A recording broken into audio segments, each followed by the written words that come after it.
PR agency offer ചെയ്തിട്ടാണ് ഇൻ്റർവ്യൂവിന് ഹിന്ദു പത്രം തയ്യാറാവുന്നത്. അവരുടെ വിശദീകരണ ഗ്രൂപ്പിൽ വളരെ കൃത്യമായിട്ട് പറഞ്ഞിട്ടുണ്ട്, ആ ഇൻ്റർവ്യൂ നടക്കുമ്പോൾ PR ഏജൻസിയുടെ റെപ്രസെൻറ്റേറ്റീവ്, അതിൻ്റെ പ്രധാനപ്പെട്ട ആൾ ഉൾപ്പെടെയുള്ള ആളുകൾ അവിടെ ഉണ്ടായിരുന്നു. ഇന്നലെ ഞാൻ പറഞ്ഞപ്പോൾ ഒരു മലയാളിയാണ് ഉടമസ്ഥൻ എന്ന് പറഞ്ഞു.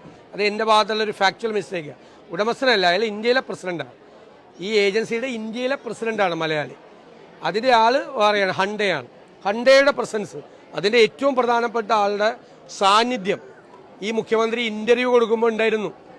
അവർ എഴുതി കൊടുത്താണ്, അത് മുഖ്യമന്ത്രിയുടെ അനുവാദത്തോടുകൂടി അവർ എഴുതി കൊടുത്താണ്. ഈ ഏജൻസിയെക്കുറിച്ചൊന്ന് അന്വേഷിക്കുക. ഈ ഏജൻസി ആരുമായിട്ടാണ് ബന്ധപ്പെട്ട് കൂടുതൽ പ്രവർത്തിക്കുന്നതെന്നൊന്ന് അന്വേഷിക്കും.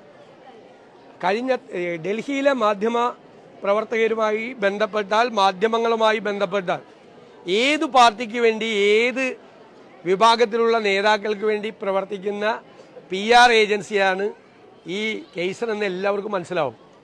അപ്പോൾ അദ്ദേഹം വളരെ ബുദ്ധിപൂർവ്വം ഇന്റർവ്യൂവിൽ പറയാത്ത കാര്യം അഡീഷണൽ ആയിട്ട് എഴുതി ചേർപ്പിച്ചു.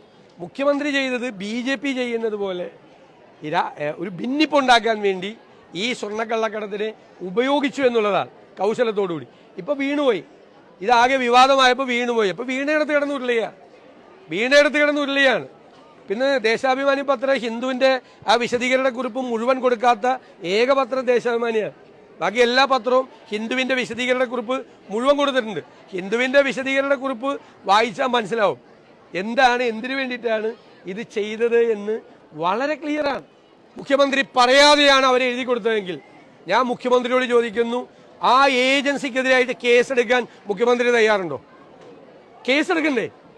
മുഖ്യമന്ത്രി പറയാത്തൊരു കാര്യം മുഖ്യമന്ത്രിക്ക് വേണ്ടി ഹിന്ദു പോലുള്ള ഒരു ദിനപത്രത്തിൽ ഒരു ഏജൻസി എഴുതി കൊടുത്തെങ്കിൽ നാട്ടിൽ ഭിന്നിപ്പുണ്ടാക്കേണ്ട കാര്യമാണ് അല്ലേ?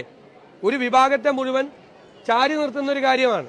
അങ്ങനെ ഈ ഏജൻസി മുഖ്യമന്ത്രി അറിയാതെയാണ് ചെയ്തതെങ്കിൽ ആ ഏജൻസിക്കെതിരെ കേസെടുക്കണ്ടേ?